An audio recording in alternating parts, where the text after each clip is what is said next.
I honestly believe that this video has got potential to change the way you approach mixing forever. Trust me, I understand the struggle. The countless hours spent tweaking and adjusting, trying to achieve that elusive professional sound. I'm going to share with you today what I consider to be a game-changing technique that turned it all around for me and exponentially enhanced my mixes: the AI-powered stem analysis. Before I explain how to implement the technique step by step, I'd like to show you a few examples of what I'm talking about. Here I have isolated the drums from a few mixes I appreciate, all normalized to -18 LUFS. The first example is Santa Monica by a band called Theory of a Dead Man, mixed by Chris Lord-Alge. Now, observe the level of the kick's fundamental frequency. It's slightly above -25 on the spectrum analyzer. Now let's proceed to compare it with the next track. These are the isolated drums of a Silverstein song called A Midwestern State of Emergency. And just like the previous example, the kick's fundamental is hitting slightly above -25 on the spectrum analyzer. Is this a coincidence? Well, let's see another example. This one is a song that I love. It's called Just Before the Dawn by Michael Romeo. I believe you won't be surprised this time, but the kick's fundamental is hitting exactly at -25 on the analyzer. This seems too good to be true, right? Let's check one more drum mix to make sure it is not just a strange coincidence.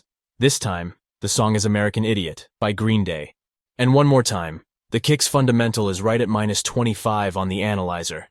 This is certainly not a coincidence. It's simply how professionals balance their kicks in rock mixes. There's obviously a certain degree of variation depending on the mix. For instance, the mix of Nickelback's How You Remind Me has the kick's fundamental slightly louder than the previous examples, yet it still sounds excellent. Nevertheless, whenever analyzed in the context of a single genre, these variations will consistently remain within a narrow margin of tolerance. This precise approach can be replicated for any element within the mix. It can be applied to the snare, to the bass, and to any other sound. The key is understanding what to focus on when analyzing each element. Over the years, I've identified several parameters and compiled an entire ebook, exclusively dedicated to reference mixing with visual guidelines. In case it interests you, I will leave the link in the description of this video. Now let's talk about the step-by-step process I go through whenever I use this technique. Step 1. Separate the reference into stems using AI-based softwares or services such as Ripex, SpectraLayers, Fader, Moises, or Lalali. Step 2. Lower the volume until the reference track is hitting about -18 LUFS on the loudness meter.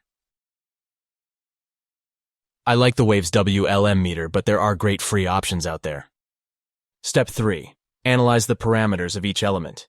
You can search for fundamental frequencies and drum shell attack, average bass note levels, overall vocal loudness, levels of sibilant sounds, and more. There's a multitude of aspects to analyze. Just keep in mind that this analysis process is highly dependent on the genre, and the reference values can vary significantly based on the musical style you're working with. And that concludes what I had to talk about today. Looking forward to seeing you in the next video.